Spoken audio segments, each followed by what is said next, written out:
YouTube, welcome back. Today I'm going to walk through a few exercises and discuss whether or not they're going to be great for torching your body fat. If you're looking to get leaner and you're wondering which exercises to do, then hold on because we're going to walk through it in this video. Let's go.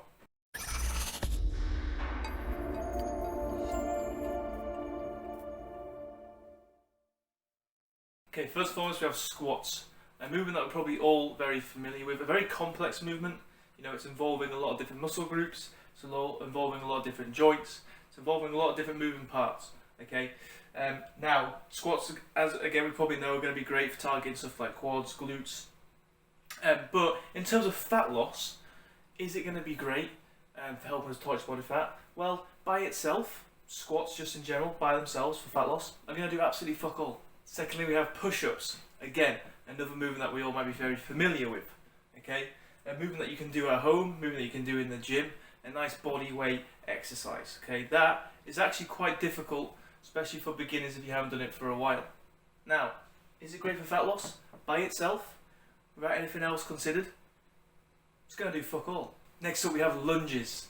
Very similar to squats, okay? It's actually a great movement if we're looking to absolutely annihilate ourselves. Because if you do lunges properly and you do them for a good amount of time, they are absolutely disgusting. Okay, again, great at targeting the quads, the glutes, just a general great cardio movement as well. Again, if you're doing it for a decent amount of time. What's it going to do for fat loss? By itself, without anything else considered? Absolutely fuck all. Next up we have burpees. A very popular movement in a lot of HIIT workouts. Again, quite a complex movement actually. You have to transition through different movements. You have to go from a lying down position to a standing to a jumping, you know, and again, it's actually quite taxing, can be very tiring and can be difficult. What's it going to do for fat loss? Okay, this movement by itself, absolutely fuck all. But lastly, we have mountain climbers, another very popular exercise you see in HIIT workouts, where, you know, you're on all fours and you're moving your knees to your hands, looking like you're trying to get somewhere but you're getting nowhere. Again, quite a tiring movement. In terms of how good it actually is, questionable. But what's it going to do for fat loss by itself? Nothing else to take into consideration? You guessed it, fuck all. What's my point here? My point is you're going to see a lot of videos, you're going to see a lot of information out there talking about the best exercises for fat loss. And guess what? They're clickbait videos. There is no best exercise for fat loss. Okay, you're going to see a lot of HIIT workouts. A lot of workouts that look very intriguing, look very promising. Oh wow, look, I can get up quite a sweat doing this movement of these exciting movements. But that by itself, without any other given information away from training, is going to do fuck all for fat loss. Now this isn't just going to be a meme video. I'm actually going to very quickly now run you through what you actually need to focus on more for fat loss. Number one, you need to focus on creating a calorie deficit. That's the biggest thing. That's where you're taking in less calories than you're expending. Okay, so obviously in that equation there's food intake or just calorie intake in general, which you need to monitor. And there's also expenditure, how you're going to burn calories. Okay, that's when training comes in, right? And again, there's no best exercise to necessarily burn calories. What's actually probably going to be more helpful is picking movements that you enjoy, because you're probably going to have to do this for a decent amount of time to get the results that you're after. Okay. So those HIIT movements, workouts that you're seeing, if you fucking hate them, then they're definitely not going to be helpful towards your fat loss efforts. Secondly, protein intake.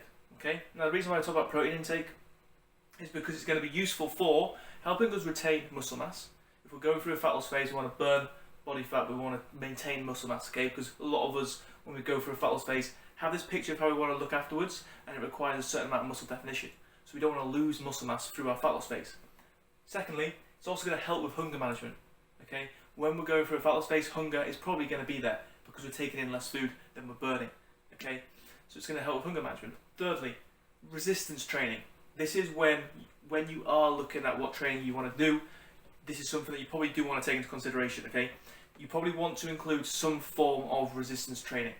Now that could be weight training, that can be using even stuff like bands. Might not be as effective, but it's still a form of resistance training. That could be even just body weight training. The reason why I want to include some form of resistance training is that, again, that is going to go a long way to helping us retain muscle during this fat loss phase. Now, because resistance training might include body weight training, that might include some of the movements within this HIIT workout. that you might see quite often, which is fantastic. Okay, but hopefully you're seeing that just to get a fat loss response doesn't just rely on the exercise. So to talk about which exercises are best for fat loss is complete nonsense. And then lastly, sleep. Sleep goes a big way towards getting good fat loss results. It branches off to a lot of different areas that contribute to it. So again, optimal sleep is going to help a lot. So there you have it. That is how you're going to drop body fat. Now when it comes to exercises, if you make sure that you're helping tick some of these boxes like resistance training, okay, again, it doesn't have to be every single session, but at some point throughout the week, relatively frequently, and you're also making sure it's enjoyable so you can do it long term, that is going to be the best, but still not best exercise, but it's going to be a favourable exercise for fat loss. Hopefully you found this video helpful. Hopefully it didn't hurt too many feelings. If you did enjoy the video, please do drop a like. If you've got any questions, throw them down below. If you haven't already, please do subscribe. I'll catch you on the next one.